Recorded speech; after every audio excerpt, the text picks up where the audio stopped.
Butter fruit ಅಂದ ತಕ್ಷಣ ನಮ್ಗೆ ನೆನಪಾಗೋದೇ ಮಿಲ್ಕ್ ಶೇಕ್ ಅಲ್ವಾ. ಆದರೆ ಇವತ್ತು ನಾನು ಈ ಹೆಲ್ತಿ ಹಣ್ಣಿನಿಂದ ಒಂದು ಪ್ರಪಂಚದಾದ್ಯಂತ ಫೇಮಸ್ ಆಗಿರೋ ಒಂದು ಮೆಕ್ಸಿಕನ್ ಡಿಪ್ ಮಾಡೋದು ತೋರಿಸ್ತಾ ಇದ್ದೀನಿ. ಹಾರ್ಡ್ವರ್ಡ್ ರಿಸರ್ಚ್ ಪ್ರಕಾರ ವಾರಕ್ಕೆ ಒಂದು ಬಟರ್ ಫ್ರೂಟ್ ತಿಂದ್ರೂ ಹಾರ್ಟ್ ಪ್ರಾಬ್ಲಮ್ 16% ಕಮ್ಮಿ ಆಗುತ್ತಂತೆ.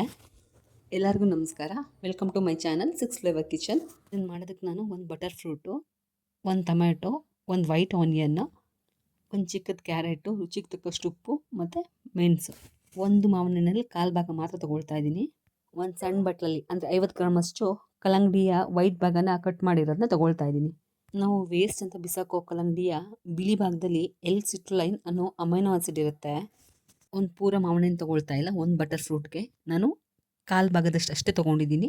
ಅದನ್ನು ಚಿಕ್ಕದಾಗಿ ಸ್ಲೈಸ್ ಮಾಡ್ಕೊಳ್ತಾ ಇದ್ದೀನಿ. ಮಾವಿನ ಹಣ್ಣಲ್ಲಿ ನ್ಯಾಚುರಲ್ ಎನ್ಸೈಮ್ಸ್ ಇರೋದ್ರಿಂದ ಇದು ನಮ್ಮ ಡೈಜೆಸ್ಟಿವ್ ಪವರ್ನ ಇಂಪ್ರೂವ್ ಮಾಡುತ್ತೆ. ಮೊದಲೇ ಕಟ್ ಮಾಡ್ಕೊಂಡ್ರೆ ಮಾವಿನ ಹಣ್ಣು ಬೌಲ್ಗೆನೇ ಬಟರ್ ಫ್ರೂಟ್ನ ಚಿಕ್ಕದಾಗಿ ಕಟ್ ಮಾಡಿ ಹಾಕೊಳ್ತಾ ಇದ್ದೀನಿ. ನೆನಪಿರಲಿ, ಇದನ್ನು ನಾವು ಮಿಕ್ಸಿ ಮಾಡೋಂಗಿಲ್ಲ. ಒಂದು ಸ್ಪೂನು ಇಲ್ಲ ಸ್ಮ್ಯಾಶರಲ್ಲಿ ನೀವು ಸ್ಮ್ಯಾಶ್ ಮಾಡ್ಕೊಬೋದು. ತರಿಯಾಗಿರಬೇಕು. ಟೊಮೊಟೊ ಒಳಗಿರೋ ಬೀಜ ತೆಗೆದು ಸಣ್ಣದಾಗಿ ಕಟ್ ಮಾಡಿ ಹಾಕೊಳ್ತಾ ಇದ್ದೀನಿ. ಒಂದು 2 ಸ್ಪೂನಷ್ಟು ತುರಿದಿರೋ ಕ್ಯಾರೆಟ್ ಹಾಕೊಳ್ತಾ ಇದ್ದೀನಿ. ನಾರ್ಮಲ್ ಆನಿಯನ್ಗಿಂತ ಬಿಳಿ ಆನಿಯನ್ ಸ್ವಲ್ಪ ಸ್ವೀಟ್ ಆಗಿರುತ್ತೆ. ಕಟ್ ಮಾಡ್ಕೊಂಡಿರೋ ವೈಟ್ ಆನಿಯನ್ ಮತ್ತು ಕಲ್ಲಂಗಡಿಯ ವೈಟ್ ಪಾಟ್ನ ಹಾಕ್ಕೊಂಡು ನೀಟಾಗಿ ಮಿಕ್ಸ್ ಮಾಡ್ಕೊಳ್ತಾ ಇದ್ದೀನಿ. ನಾನು ಬರೀ ಕಾಳು ಮೆಣಸು ಬಳಸ್ತಾ ಇದ್ದೀನಿ. ನೀವು ಬೇಕಾದರೆ ಹಸಿಮೆಣಸಿನ್ಕಾಯಿ ಕೂಡ ಹಾಕೊಬೋದು, ಜೊತೆಗೆ ಚಾಟ್ ಮಸಾಲ ಬೇಕಾದರೂ ಹಾಕೊಬೋದು.